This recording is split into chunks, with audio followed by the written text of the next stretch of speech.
Hello students, अब हम पढ़ेंगे इंस्ट्रूमेंट्स ऑफ मनी मार्केट। मैं अभी तक आपको फाइनेंशियल मार्केट के बारे में इंट्रोडक्शन एंड मीनिंग इससे पिछली वीडियो में बता चुकी हूँ। चैप्टर नंबर 9 का सेकंड पार्ट है ये। तो चलिए स्टार्ट करते हैं। Instrument of financial market. देखिए, इंस्ट्रूमेंट्स फाइनेंशियल मार्केट्स में क्या क्या होते हैं। एक होता है गवर्नमेंट, इसके बाद बैंक्स और इसके बाद कंपनीज। ये एंटिटी टूल्स होते हैं जिनकी सहायता से आप फाइनेंशियल मार्केट्स में एंटर कर सकते हैं। गवर्नमेंट्स क्या क्या प्रोवाइड करती है? ये प्रोवाइड करती है ways and means advances, treasury bills and cash management bills. इनको हम अभी डिटेल्स में पढ़ेंगे। बैंक्स क्या क्या? Repo and reverse repo, call money और सर्टिफिकेट ऑफ डिपॉजिट्स, इन सब की प्रोसेसिंग बैंक करती है। कंपनीज कमर्शियल पेपर्स और कमर्शियल बिल्स को इश्यू करती हैं या इनको इन सब चीज़ों की ज़रूरत होती है। तो these are the entity tools या इंस्ट्रूमेंट्स ऑफ मनी मार्केट। तो चलिए पढ़ते हैं ट्रेजरी बिल्स के बारे में। देखिए, ट्रेजरी बिल्स हमने भी पढ़े थे कि अगर ये मनी मार्केट के टाइप्स हैं तो ये treasury bills short term instrument होते हैं जो आरबीआई के द्वारा इश्यू की जाते हैं on behalf of the government हैं। तो गवर्नमेंट के बिहाफ पर, लेकिन इनको इश्यू कौन करता है? आरबीआई। और ये शॉर्ट टर्म इंस्ट्रूमेंट है। ये फुल लाइन बहुत इंपॉर्टेंट है, आप प्लीज़ इस फुल लाइन को अच्छे तरीके से लर्न कीजिएगा। और अवेलेबल इन 3 मैच्योरिटी पीरियड्स, ये 3 मैच्योरिटी पीरियड्स में अवेलेबल होता है।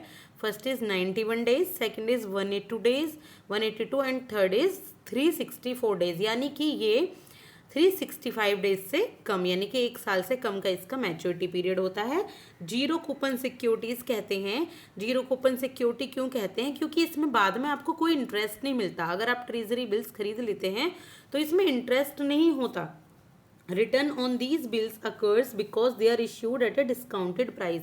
अब लेकिन फ़ायदा क्या है फिर इसको खरीदने का अगर आपको कोई इंटरेस्ट नहीं मिल रहा? तो देखिए, इसकी जो भी फेस वैल्यू है उससे कम में ट्रेजरी बिल्स खरीद लेते हैं और फिर इसकी फेस वैल्यू पर इसको बेच दिया जाता है। तो वही आपका रिटर्न होता है। जैसे कि अगर किसी ट्रेजरी बिल्स का जो रेट है वो है 100 का, लेकिन खरीद लिया एक डिस्काउंटेड प्राइसेस पे यानी कि 95 का, और जब आप दोबारा उसको रिटर्न कर देंगे तो वो 5 रुपीज़ का रिटर्न आपको रिसीव हो जाएगा। मान लीजिए किसी भी कंपनी को ज़रूरत है फंड की, तो वो ट्रेजरी बिल्स इश्यू करेगी। अब ट्रेजरी बिल्स इश्यू करेगी तो आप लोग 100 रुपीज़ कंपनी को देंगे और उनसे ट्रेजरी बिल्स ले लेंगे। ये 100 की जगह 1000 भी हो सकता है अमाउंट, तो ले लेंगे। तो कंपनी के पास आ गया पैसा, आपके पास आ गई ट्रेजरी बिल्स एक पेपर की फॉर्म में। बस जब आप इसको लौटाएंगे तो आपको 100 रुपीज़ वापस मिल जाएंगे। खरीदे थे आपने 95 में, तो आपको इसके ऊपर थोड़ा इंटरेस्ट मिल जाता है, यानी कि थोड़ा लाभ आपको हो जाता है। और ये सिर्फ और सिर्फ सेंट्रल गवर्नमेंट के द्वारा इश्यू किए जाते हैं, ये स्टेट गवर्नमेंट के द्वारा इश्यू नहीं किए जाते। यानी कि सिर्फ आरबीआई गवर्नमेंट, कौन सी गवर्नमेंट? सेंट्रल गवर्नमेंट के बिहाफ पर ही इनको इश्यू करता है। और ये एलिजिबल हैं कि एसएलआर रिक्वायरमेंट को फुलफिल करें बैंक की, यानी कि बैंक में स्टैट्यूटरी लिक्विडिटी रेशियो के रिक्वायरमेंट्स को ये फुलफिल करें। तो ये आप आगे पढ़ेंगे कैश मैनेजमेंट बिल सीएमबीज के बारे में। तो ये इंट्रोड्यूस हुए थे 2010 में। इससे टेम्पररी जो मिसमैच होता है गवर्नमेंट ऑफ इंडिया को कैश फ्लो का, यानी कि गवर्नमेंट ऑफ इंडिया के पास कैश फ्लो नहीं है, कैश नहीं है, टेम्पररी मिसमैच है और उसको जल्दी से कहीं से पैसा लेना है, तो कैश मैनेजमेंट बिल्स लाए गए।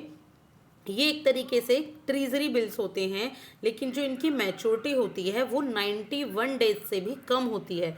ट्रेजरी बिल्स की 365 डेज से कम है, लेकिन इनकी 91 डेज से कम होती है। ये ट्रेडेबल होते हैं और इनकी जो क्वालिटी होती है for LF collateral and also eligible as SLR security. तो इनको एसएलआर सिक्योरिटी के रूप में भी रख सकते हैं बैंक, यानी कि मैंने बताया था ना स्टैट्यूटरी लिक्विडिटी रेशियो, एक तरफ जो पैसा लिक्विडिटी की फॉर्म में रखा जाता है, तो इसको भी रख सकते हैं और इसको लिक्विडिटी एडजस्टमेंट फैसिलिटी के रूप में एज अ कोलेटरल भी बैंक इसको रख सकती हैं अपने पास। तो ये होता है कैश मैनेजमेंट बिल। अब हम पढ़ेंगे कॉल मनी मार्केट। देखिए, कॉल मनी मार्केट भी ये सडन डिमांड होती है। तो देखिए, ये बैंक्स को रिक्वायरमेंट होती है कि वो कुछ मनी बिना किसी कोलैटरल के, बिना किसी गिरवी रखे दूसरे बैंकों से ले ले। क्या करे कोई बैंक? दूसरे बैंकों से मनी ले सकता है बिना किसी कोलैटरल के अपने सीआरआर और एसएलआर को मीट करने के लिए। जब कभी भी इसके फंड में मिसमैच हो जाता है, फंड की कमी हो जाती है, तो सडन डिमांड होती है इसमें, तो जो मनी होती है जो एक दिन के लिए लैंड की जाती है, कितने दिन के लिए, बस एक दिन के लिए, ओवरनाइट कह सकते हैं, नोटिस मनी इसको कह सकते हैं, तो this is called money market. ये आपकी 1 डे से लेके 15 डेज तक होती है, 15 डेज से ज़्यादा इस टाइमिंग नहीं होता, इसको नोटिस मनी कहते हैं। और इसके बाद कोई भी सिक्योरिटी या कोलेटरल रखने की इसमें रिक्वायरमेंट नहीं होती है। एक बैंक जब दूसरे बैंक से पैसा लेता है, और इसमें पार्टिसिपेंट्स कौन कौन हो सकते हैं, ये होते हैं शेड्यूल्ड कमर्शियल बैंक्स जिसमें कि आरआरबी नहीं होता, cooperative banks, development financial institutions and primary dealers.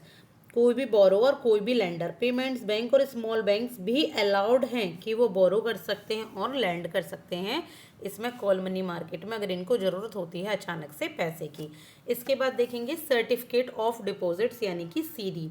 ये एक नेगोशिएबल मनी मार्केट इंस्ट्रूमेंट्स होते हैं जो इश्यू की जाते हैं एक डीमैटेरियलाइज्ड फॉर्म में against fund deposited as a bank और other eligible financial institution for a specified time period.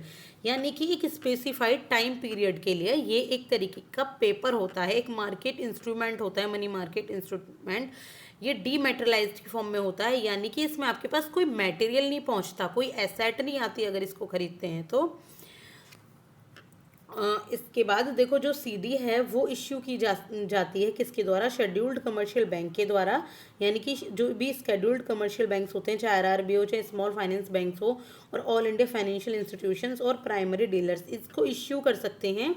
और ये किसके लिए इश्यू की जाती है, किसी भी इंडिविजुअल, कोई भी इंडिविजुअल इनको खरीद सकता है सर्टिफिकेट ऑफ डिपॉजिट्स को। यानी कि किसी इंडिविजुअल ने मान लीजिए कुछ पैसा जमा कराया है बैंकों को, और बैंकों ने क्या किया है, बस एक सर्टिफिकेट दिया है, बस उस पैसे जमा कराने का सिर्फ एक सर्टिफिकेट दिया है, एक पेपर दिया है कि हाँ ये पैसा इस इंडिविजुअल ने या इस कॉरपोरेशन ने, इस कंपनी ने जमा कराया है हमारे पास। और जब चाहे फिर ये बैंक, एक मैच्योरिटी पीरियड होता है जैसे 7 दिन से लेके 1 साल तक का, और जो फॉरेन इन्वेस्टर्स होते हैं उनके 1 ईयर्स के से 3 ईयर्स का होता है। तो इसमें मैच्योरिटी पीरियड होता है, इसके बाद मनी को निकाला जा सकता है। लोन्स नहीं दिए जा सकते हैं अगेंस्ट सर्टिफिकेट ऑफ डिपॉजिट्स। ऐसा नहीं होता कि सर्टिफिकेट्स ऑफ डिपॉजिट्स ले लिए और इसके बदले आप लोन दे दें, ऐसा नहीं होता, लोन नहीं दिए जाते, सीधे बैंकों में पैसा जमा करो, बैंक एक सर्टिफिकेट आपको प्रोवाइड करेगा। इसके बाद देखिए होते हैं कमर्शियल पेपर सीपी। ये भी शॉर्ट टर्म डेट इंस्ट्रूमेंट्स होते हैं, ध्यान रखिएगा, हम यहाँ मनी मार्केट के इंस्ट्रूमेंट्स पढ़ रहे हैं जो कि सभी शॉर्ट टर्म ही हैं, और ये इंट्रोड्यूस हुए थे 1990 में। और ये इश्यू किए गए किसके द्वारा, हाईली रेटेड जो कंपनीज होती हैं, ताकि जो भी उनकी शॉर्ट टर्म बोरोइंग्स होती हैं उनको डाइवर्सिफाई वो कर सकें और एक एडिशनल इंस्ट्रूमेंट इन्वेस्टर को प्रोवाइड कर सकें।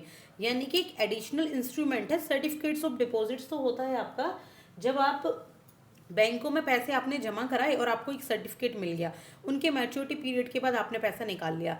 लेकिन सीपी में क्या होता है, ये एक तरीके से प्रोविजनरी नोट्स होते हैं। क्या होते हैं, प्रोविजनरी नोट्स होते हैं, ये भी डीमैटेरियलाइज्ड फॉर्म में होते हैं। यानी कि ये सिर्फ और सिर्फ एक तरीके से पेपर होता है जो through any of the depositors approved by and registered bye with SEBI, ये सेबी के द्वारा रजिस्टर्ड होता है और अप्रूव होता है। जितनी भी अनसिक्योर्ड मनी मार्केट इंस्ट्रूमेंट होती हैं जो कि डिस्काउंटेड प्राइस पर इश्यू की जाती हैं फेस वैल्यू पर, also carries higher interest rate than bonds. इसमें हायर इंटरेस्ट रेट मिलता है बॉन्ड से ज़्यादा, और लेकिन इसमें हायर रिस्क भी होता है। कंपनीज जो कि नॉन बैंकिंग फाइनेंशियल इंस्ट्रूमेंट्स और AIFIs जो होती हैं वो एलिजिबल होती हैं इसको कमर्शियल पेपर को इश्यू करने के लिए। यानी कि ये कंपनी इश्यू कर सकती है जितने भी ऑल इंडिया फाइनेंशियल इंस्टीट्यूशंस हैं या फिर आपकी NBFCs हैं। और any company keen to raise funds through CP needs to obtain the credit rating agency registered with SEBI. यानी कि कोई भी कंपनी जो कि फंड रेज करना चाहती है CP के थ्रू, वो क्रेडिट जितनी जो भी सेबी के द्वारा क्रेडिट एजेंसी रजिस्टर्ड है उससे कर सकती हैं, प्राप्त कर सकती हैं इसको। और जितने भी रेजिडेंट होते हैं और नॉन रेजिडेंट्स होते हैं यानी कि NRIs होते हैं, वो भी परमिटेड हैं कि वो CP के अंदर इन्वेस्ट कर सकें, और इनको ये फॉरेन एक्सचेंज मैनेजमेंट के अंतर्गत आते हैं 1919 के अंदर, और ये भी सीपी के अंदर इन्वेस्ट करने के लिए एलिजिबल होते हैं। तो सीपी क्या हुआ, शॉर्ट में हम समझे तो एक प्रोमिसरी नोट्स है जिनके ऊपर आपको हायर रेट पर इंटरेस्ट मिलता है, और इसमें जो एनबीएफसी और एआईएफआई जो कंपनीज होती हैं ये इनको इश्यू करती हैं, सेबी इनको रेगुलेट करता है। तो चलिए नेक्स्ट इंस्ट्रूमेंट हम स्टार्ट करते हैं नेक्स्ट वीडियो में। Thank you so much.